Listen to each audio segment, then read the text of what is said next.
సరాగాలే శృతులుగా కుశలమ అని స్నేహం పిలువగా కిలకిల సమీపించే సరులతో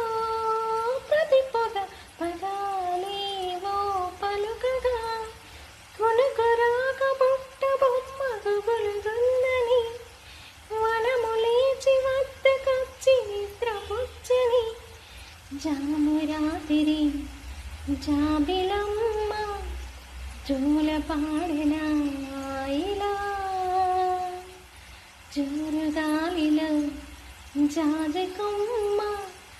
జారనీయకే